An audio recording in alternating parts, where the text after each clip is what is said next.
Okay, so 7-2. In this section, we're going to go over the actual structures found in eukaryotic cells. Okay, so now you should know the difference between prokaryotic cells, those that do not contain a nucleus, and the eukaryotic cells, the more complicated ones, otherwise known as plant and animal cells, also fungus. We find fungus in this category. We do not find bacteria. Bacteria are prokaryotic. In other words, they do not have a nucleus. Make sure you are very clear on that. Okay, so how do the structures found inside of these eukaryotic cells, how do they maintain life? That is what we're going to be talking about this section. Animal cells are far more complicated than prokaryotic cells. As you can see, they've got all these organelles. Maybe some of you guys remember this from making a cell model in seventh grade or talking about these organelles. So what you need to make sure you understand and remember is what all these cells or all these organelles look like. So make sure that you can identify them. You will surely be using this on the test. You're going to have to label something like this on the test, so make sure you know what all of these things are. This is a plant cell diagram. This is a fairly simple one, and it has many organelles labeled there. They're very similar to the ones that you saw on the plant cell. There is a couple of differences. The cell wall, the animal cells do not have cell walls. They don't need to be really held in like that. And in addition to that, they don't have chloroplasts. Those are the big organelles. But one of the things that you see that's really obvious here and really big there is that giant vacuole. We're going to talk about why that's important later on, but they are definitely different.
Okay, so in this small diagram or table, you basically see the differences between animals and plant cells. So plant cells, like I stated before, have cell walls and chloroplasts. Animals do not have these structures.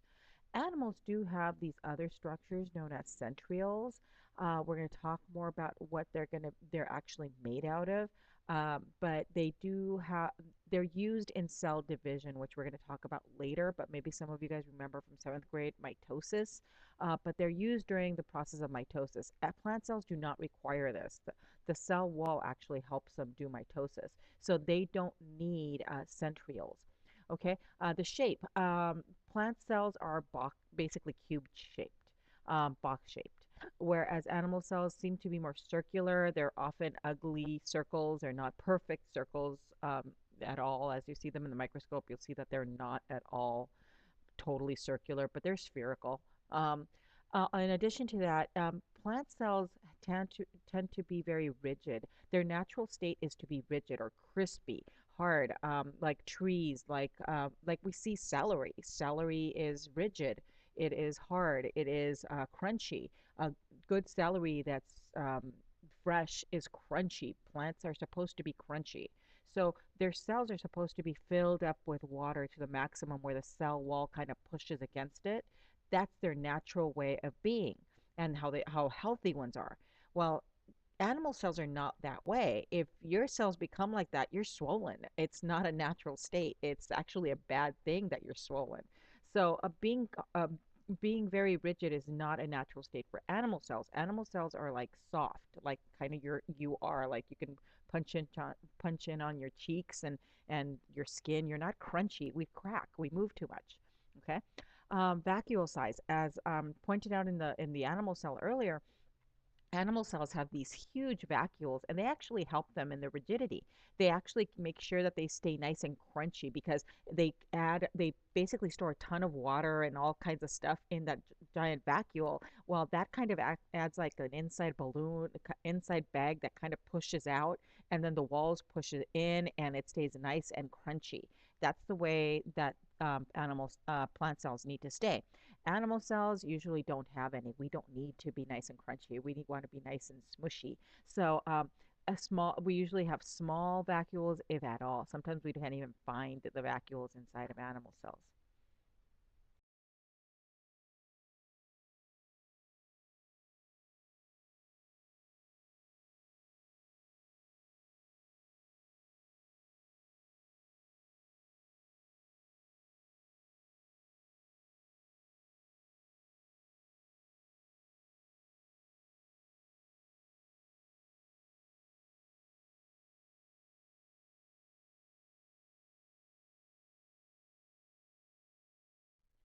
So you're going to hear the cell being compared a lot to a factory, and that's because it has a control center, little workers called organelles. It's got like the floor, the area, which is like the cytoplasm, and then it's got the outside wall or outside boundaries that we call the cell membrane.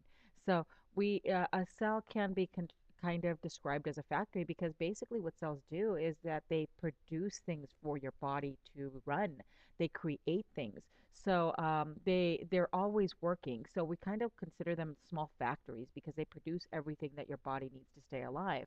So we need to do that. Every organism on this planet, plants and animals, all need their little workers or their cells to do what they need them to do. So we've got a control center. We've got little organs that are the little workers. We got the cytoplasm, which is like the area in which they work in, and we know it's surrounded by a cell membrane.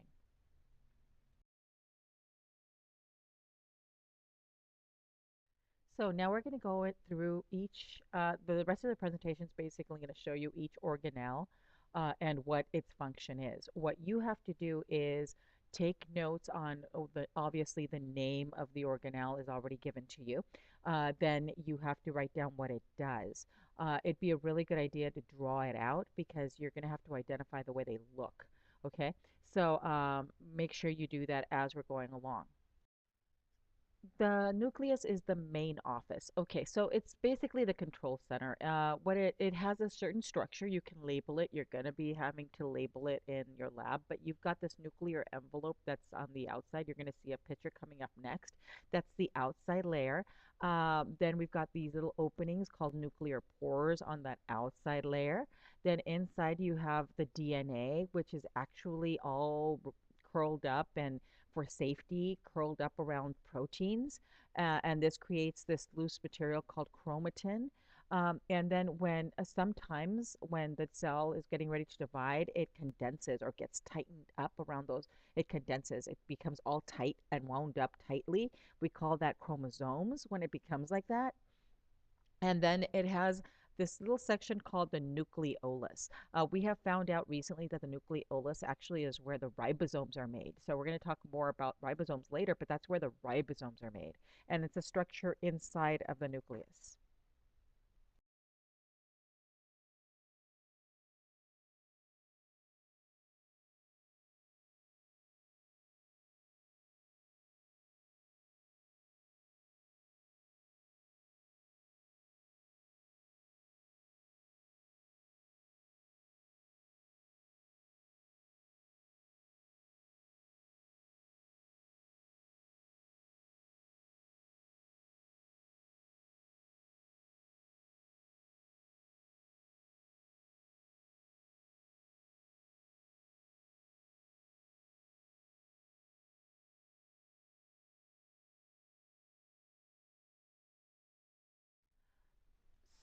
This is the cell nucleus. This is the picture that I was talking about in the previous slide. Make sure you understand where all these parts are. Notice the nucleolus is a structure in the middle. It is not the nucleus. The nucleolus is inside of the nucleus. We have that chromatin is basically the chromosomes or the DNA with protein. You've got your nuclear envelope. You see your little pores there, the little openings. There's an outer membrane and an inner membrane because the nuclear envelope has an outside and an inside. So make sure you're able to label this.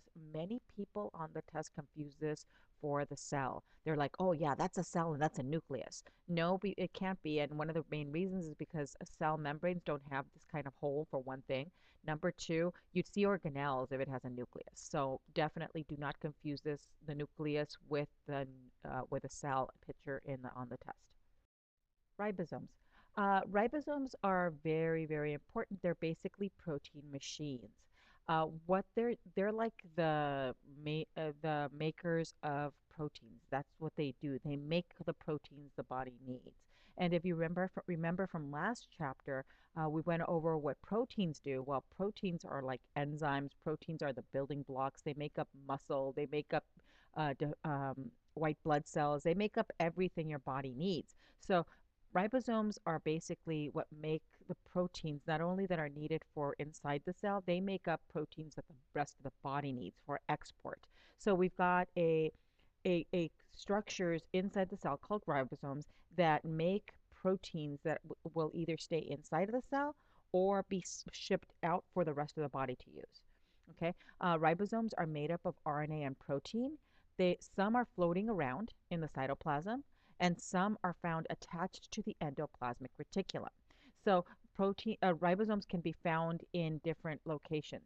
The ribosomes that are found floating around, they make the proteins that stay inside, that stay local inside the cell. So the ribosomes make protein for inside the cell. The ribosomes that are attached to the endoplasmic reticulum, they make proteins that are going to be exported, taken out of the cell. So the proteins made by the ones attached to the endoplasmic reticulum are shipped away. So the endoplasmic reticulum. The endoplasmic reticulum is basically divided into two sections. The rough ER and the smooth ER. So the rough endoplasmic reticulum, or rough ER, has ribosomes on it. As you can see here in the diagram or the drawing, it's number 3. It's labeled as 3. So it's this kind of pinkish orange thing, and it has these purple things on it. Well, those purple things are the ribosomes we just talked about in the previous slide. And they are making the green proteins you see in the diagram and the little drawing right here. The picture has the green proteins. Those are inside of the rough endoplasmic reticulum. And so those green proteins are going to be shipped out of the cell. That's what we know. So the rough endoplasmic reticulum is all about taking the proteins made by the ribosomes and shipping them out.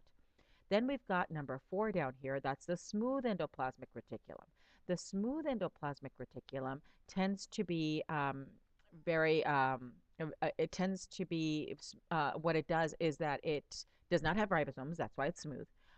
Then its job is to create lipids or create fats that the cell needs, like for the cell membrane and stuff. It also plays a role in breaking down stuff that is bad. So detoxification.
Vacuoles, like I was saying before, way earlier, in plants, you see these huge vacuoles. Animals really don't have it, so I'll talk about mostly what happens in the plant vacuoles. They contain salts, proteins, and carbohydrates. It's very helpful for the plant cells to have these because when they're filled up, they kind of push back on the cell wall and it keeps them nice and crunchy, and that's the way they want to be. In animals, they kind of just keep things for like saving things, but really we don't see them very often in animal cells.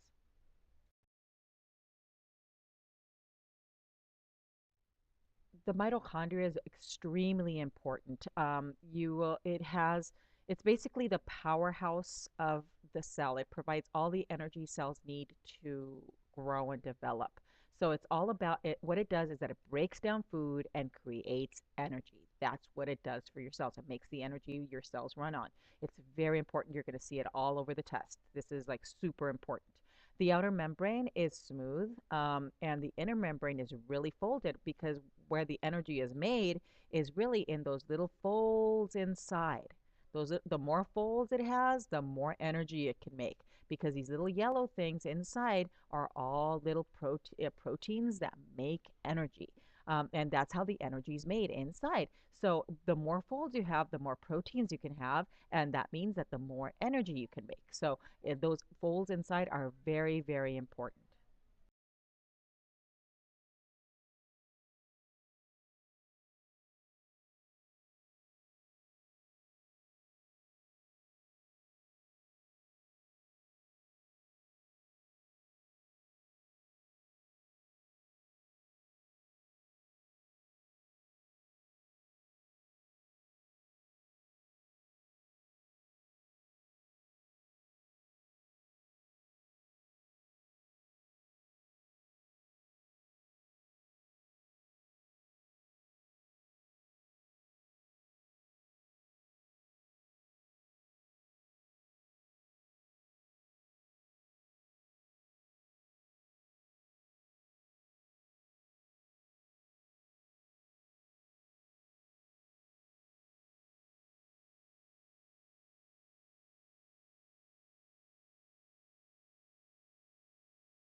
This is the last one I'm making because people are starting to knock on the door. Anyway, it's the cytoskeleton. The cytoskeleton is basically what most of people think of as cytoplasm. The cytoplasm does not look all nice and pretty and smooth and like jello because everything in our cells would fall down all the time. So our cytoskeleton is filled with these tubes, and these microtubules and microfilaments hold everything in place, like you can see here in this diagram. The mitochondria here is being held in place, the endoplasmic reticulum is in its place, and if anything moves back and forth in the cell, it has to travel through these tubes, not through these tubes, but attached to these tubes. So everything we see floating around the cell has to travel through these tubes. So that's the cytoskeleton. It also helps maintain shape. In plant cells, they have it, but they have the cell wall. In our cells, we really need the cytoskeleton. It helps us maintain our shape.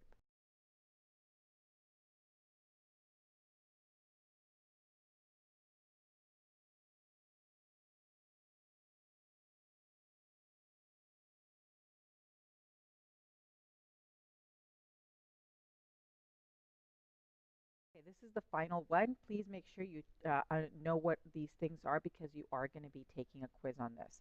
So make sure you study up and also add questions and a summary to your notes. I will be checking those and before you leave class today. Thank you very much. Have a great day.